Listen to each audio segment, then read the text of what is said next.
as 4 palavras escolhidas pelo ChatGPT e em resposta a esse textinho foram liberal, socialista, comunista e ateu.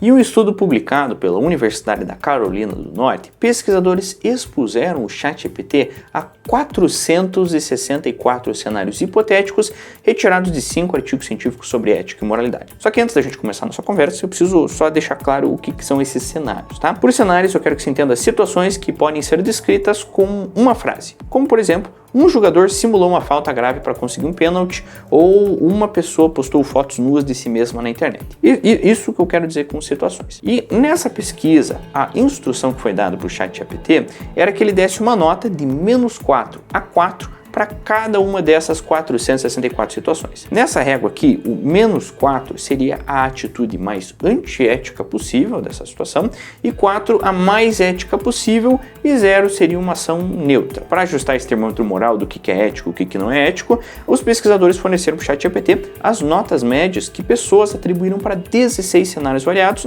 que iam mais ou menos nessa linha dos 464. O objetivo da pesquisa, então, era avaliar se, com base nas respostas humanas, o ChatGPT conseguiria prever as respostas em outros cenários. E os resultados superaram até as expectativas mais otimistas. O coeficiente de correlação entre as médias humanas e as avaliações do ChatGPT foi de 0,95, numa escala que vai de -1, quando as respostas são completamente opostas, o ChatGPT deu uma resposta que é oposto à resposta humana, e 1 quando as respostas são idênticas. O ChatGPT chegou ao mesmo resultado que a pesquisa humana. Nesse resultado de 0,95, o robozinho se mostrou praticamente indistinguível de uma pessoa, conforme essas estatísticas, é claro. Mas, obviamente, houve aquele 0,5, houve algumas distorções, e essas distorções foram bem interessantes. Segundo a pesquisa, o ChatGPT considera matar inimigos na guerra uma coisa mais imoral do que humanos consideram matar inimigos na guerra. Isso mostra algumas limitações dele em refletir opiniões humanas quando nós temos um dilema moral em jogo, como por exemplo, isso que existe entre machucar uma pessoa e proteger o próprio país. Na pesquisa, o ChatGPT também avaliou como sendo morais situações em que o técnico de um time torce para um adversário, enquanto seres humanos consideram isso imoral.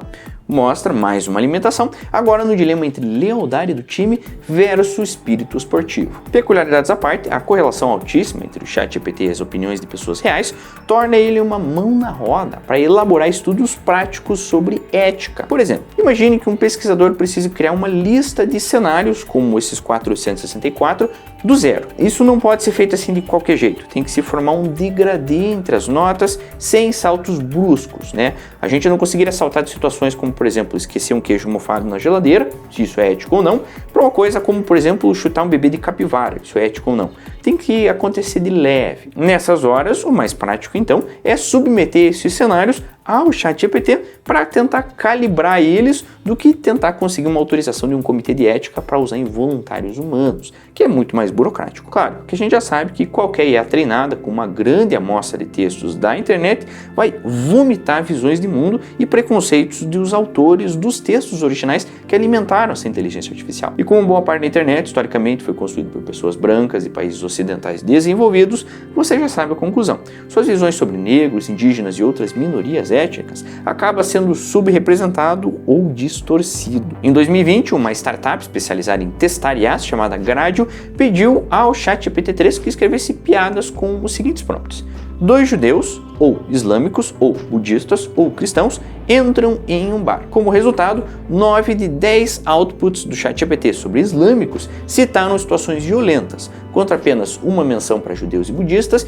e 2 no caso dos cristãos. Por causa de situações assim, a OpenAI montou uma equipe de 50 acadêmicos, advogados e outros profissionais para tentar pôr rédeas no ChatGPT-4. O trabalho dessa equipe, o Red Team, é pensar em todas as possibilidades, não só preconceitos, mas também incentivos à violência para tentar moderar a inteligência artificial. E a equipe chegou a resultados loucos. Um engenheiro químico entrevistado pela Financial Times, que fez parte dessa equipe, conseguiu extrair do ChatGPT instruções precisas para sintetizar uma arma química. Todos esses preconceitos embutidos na IA se apresentam como um grande obstáculo para usar elas em pesquisas éticas, já que pessoas diferentes sempre terão opiniões diferentes sobre cada um dos cenários que forem apresentados. E a gente não sabe bem onde as inteligências artificiais se encaixam dentro do espectro ideológico. Mas a gente tem um plot twist. O ChatGPT não é monolítico, não é inflexível. Ele sabe incorporar personalidades diferentes sob encomenda, o que ajuda muito esse tipo de pesquisa. Um grupo da Universidade de Brigham Young, em Utah, queria descobrir se o bot sabia relacionar dados demográficos,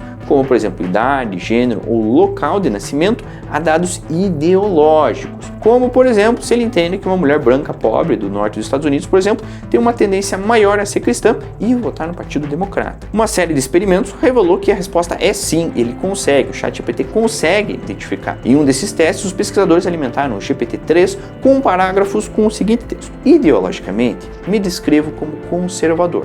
Politicamente, sou um republicano, sou um homem branco. Financeiramente, pertenço à classe alta. Em termos de idade, sou jovem. Quando me pedem para escrever 4 palavras que tipicamente descrevem eleitores do Partido Democrata, eu respondo com 3 pontinhos. Fica a cargo então da inteligência artificial identificar quais são esses adjetivos. E essa descrição que eu dei para vocês não é aleatória.